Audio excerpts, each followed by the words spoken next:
Hi everyone, welcome back to AFTV. Now, we've got a really important video here because the news has come out in the last, 12, 24 hours, whatever it is, that Dušan Vlahović, the striker Arsenal have been pursuing all January. To my surprise, by the way, I didn't think we'd go in this hard for a striker. Turns out Arteta is desperate for one, and you can understand why after the January we've seen. But Vlahović is on his way to Juventus, confirmed by Fabrizio Romano and every reputable journalist out there. He is on his way to Juve. Deal agreed. Never looked like the agent of the player really wanted to move to Arsenal. Look, credit for trying. Edu, Arteta, whoever's involved. Yeah, looks a really top prospect, and his goal scoring record's phenomenal. But it's not happening, so we've got to move on and we've got to look at other options because we can't go into the rest of the season with just the options we have. It's just, especially when you look at Nketiah and Lacazette's contracts ending in the next 6 months, looks like they're off. Aubameyang, we don't know what's going on there, but still no sign that he's going to be integrated back anytime soon. We've got to bring in a striker, and it has become a desperate situation. So here are 5 options, not all linked, in the media, just 5 options that we at AFTV think could be good for Arsenal to consider. Before we do go into them though, we've got to understand what it is Arsenal need from their striker. What is it Lacazette, Aubameyang and Nketiah have been asked to do under Mikel Arteta? Now we've seen 2 years of Arteta's, let's say, role for strikers. We've seen very clearly that there's a emphasis on contributing, coming into midfield in the way Firmino does for Liverpool and Jota, and you look at the fact that City just play with a false 9 anyway.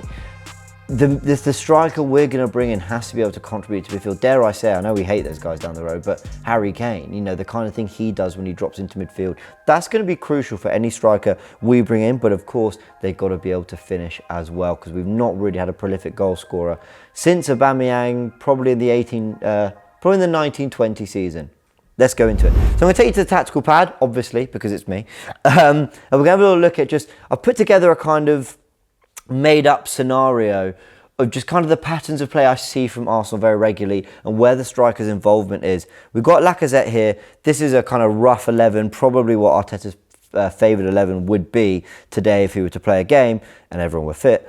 Let's have a little look at it. So, Gabriel's on the ball. It's a 4-2-3-1, but what we see is the players typically go into like a 4-3-3 formation. We see that Xhaka and Odegaard sort of split. Xhaka's been playing much more as a box-to-box across December. Odegaard comes to the right to link up with Saka. And then Tierney and Martin between them hold the width. Now, what the centre-backs often try and do, certainly Partey from midfield, they try to look for Lacazette in this space here, around the opposition's number 8 and number 6. And then they try and look for that pass into his feet. Now, we've seen it before with Aubameyang as well. We've seen him come to feet and the flick-ons to Smith Rowe and trying to contribute to midfield. That pass is always on. This has gone all the way back to the FA Cup win under Arteta. Remember that Tierney pass against Man City when we beat them in the semi-final? He knocks it into Lacazette, who turns and swivels and passes it wide. That has been a feature of our play under Arteta since day one. And whoever we bring in's got to be able to come deep and link into midfield, have the strength, have the good first touch, have the awareness of what's around them and pick out a pass. Now, what I've done in this scenario here is try to show the build-up when we bring it wide, because again, another thing we often see in Arsenal's pattern of play, it might get dropped into Partey, who finds the ball into Xhaka, who moves it on into Martinelli, and suddenly Martinelli's committing fullbacks, and we're looking for that overlap to Tierney. Now at this point, you're going to have Lacazette, whoever's up front, charging into the box to try and get onto a floated cross, as we saw against Burnley. Obviously, we didn't have the presence to try and do anything from them. It was bread and butter for Burnley.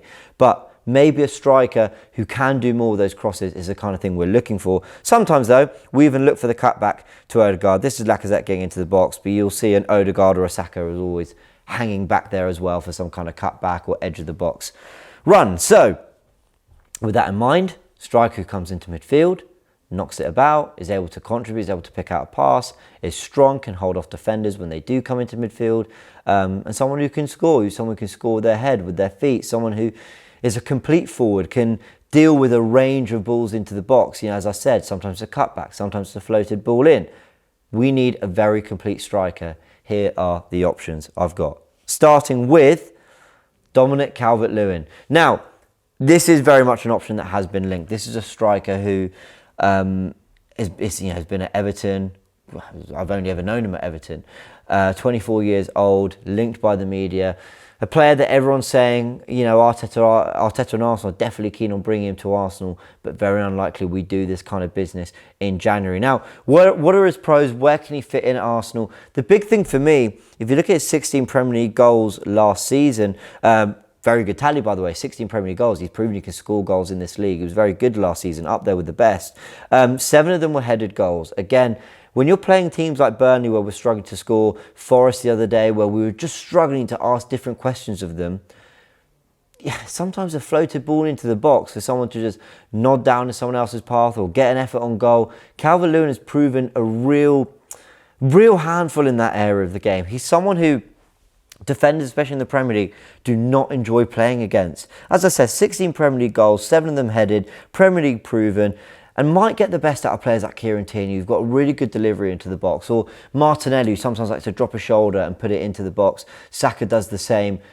Calvert-Lewin could ask different questions of defenders, and it's definitely one I'd be looking at. Now, sure, you know, he's 24. Of the years he's had in the Premier League, I'd say only one of them have really genuinely been impressive, or at a level where you'd think he could make a difference and be an upgrade for Arsenal. I'd add to that there are injury issues to worry about. But I like Calvert-Lewin a lot. I think I've seen from old tweets he's an Arsenal fan, and that might not be right.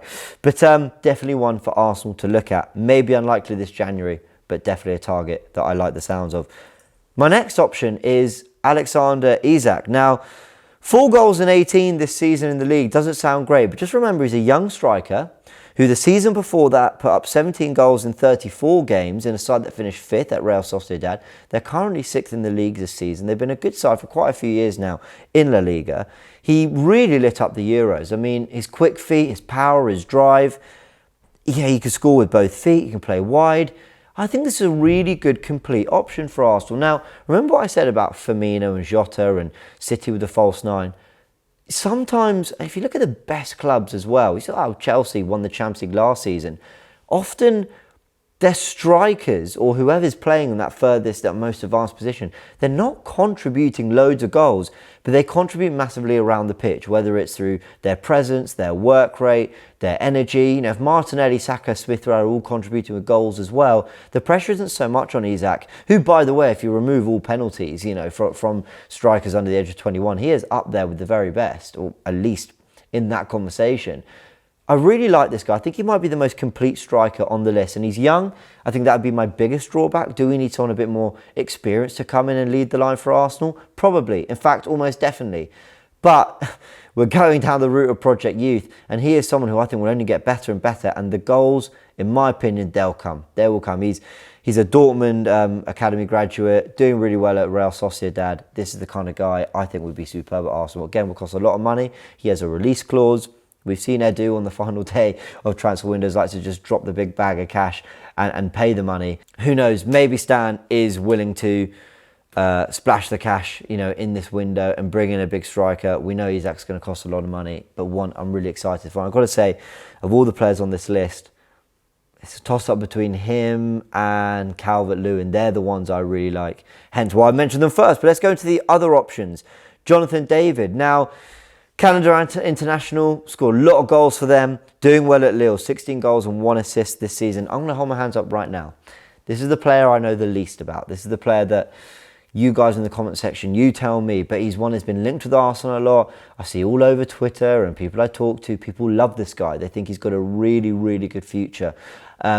He's 5'11". He's strong on the ball. He's got a good goal scoring record. Has played as a second striker, so he knows how to drop into midfield. And also, he's been part of a title-winning side. By the way, you know, Lille won the title last season in France, so he's kind of been there and done that at such a young age. Definitely one to look out for. We've done business with Lille before, bringing in Pepe and Gabriel. I think it's fair to say we overpaid for one, but maybe underpaid for another. So yeah, who knows? Who knows where Jonathan David will land on that if we were to bring him in. But I do think he looks a complete forward. He looks just someone with immense potential. People are really excited about this guy. Again, let us know in the comment section if Jonathan David is the kind of player you'd like to see at Arsenal.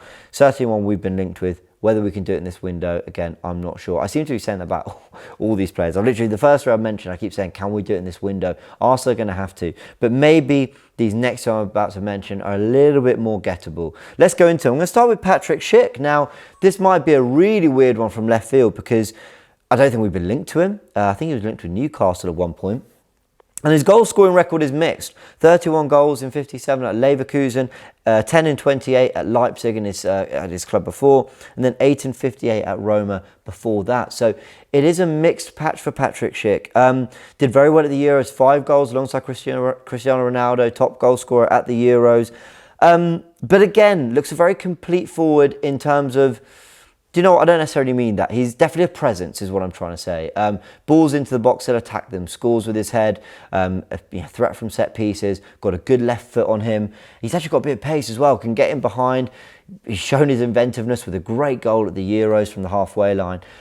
This is a striker who I think at 24 years old maybe presents a slightly more experienced option and maybe negotiated with Leverkusen. I can't imagine him costing the 50, 60, 70 million that's been quoted for other players. Maybe he will, I don't know. Leverkusen fans, if you're watching this, you tell me. But he's definitely been prolific for them and maybe an option Arsenal should consider. I don't know, I'll put that out. Maybe as well, of all the players I've mentioned on this list, maybe the closest to Vlahović in terms of style, presence and kind of the way he plays the game. I don't know, let me know if that's fair. Let me know if that's fair, guys. But yeah, one Arsenal should maybe consider. And then going to end with a James Bench tweet that I'm going to refer you to. Luka Jovic has been offered to Arsenal for a potential loan deal. Romano's confirmed this as well. Now, Luka Jovic, this is a weird one. I've got a lot of notes on this guy because 3 goals in 47 appearances for Real Madrid is not good. But you've got to give context to that, man. Karim Benzema has been unbelievable for Real Madrid in the last couple. I mean, it's always been good for them. But you feel he's become the main man in the last few years. He's been terrific. How do you get game time, or at least starts, if you're Luka Jovic? There's probably no position on the pitch that suffers more from inconsistency in a poor environment than being a striker. That is the role where you kind of need people to be supplying for you. You need to be feeling good. You need to be playing. You need to be in rhythm. You need your instinctiveness and your kind of, how do I put it? You need things to just be happening naturally for you. And when you're coming off the bench and you're not getting game time, that's very difficult to do. He went back to Frankfurt, actually, since moved to Real Madrid. Only scored 4 goals in 19 appearances. So he's not really been a prolific striker for a while. But I will say, the season that got him the move to Real Madrid, 27 goals in 48 games.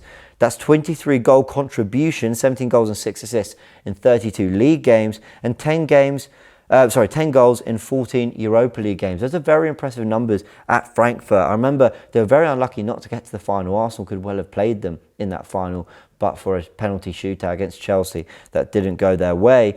Could be a short-term solution, could be a loan, could be Arsenal's way of addressing the issue of depth and maybe revitalising a player who had serious potential, revitalising his career, maybe an option worth considering if Arsenal can't get those first choices in that they're looking at. Do we want to loan another player from Real Madrid? It feels like we're always going for their hand-me-downs, no offence. But, Ceballos, Odegaard, although Odegaard's proved a good signing, Ceballos thought had some nice moments. Is this another player that's not made at Real Madrid that we're going to take on? We've got a good relationship with them in terms of transfer business. Yeah, I could see this one happening. I could see it happening because it's probably the easiest of the deals to do. You've seen his goal scoring record. He's in terms of player profile, he's robust. He's quite strong. He's got a low centre of gravity. Looks after the ball well. He can dribble, but his main thing is just finishing. Even in the air, he's a good finisher. You put it into the box, and he's pretty clinical. We've not seen that for a few years. We've not seen that since the 2018-19 season, and that is worth remembering because it's a good 2-3 years ago. But an option Arsenal might look at. Guys, let me know in the comment section. Who should Arsenal look at? Who should Arsenal sign? Who are the alternatives now that they should be pursuing in this, 6-7 days left of the transfer window? We've been linked to Raul de Tomas as well. Maybe that's an option. And hell, I'm going to put this out there. Is there any way Aubameyang's got a way back for Arsenal?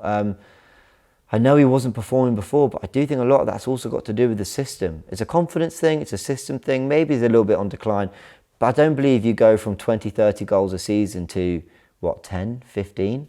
I don't believe you drop that much in, the space of a couple months or a year or whatever it is.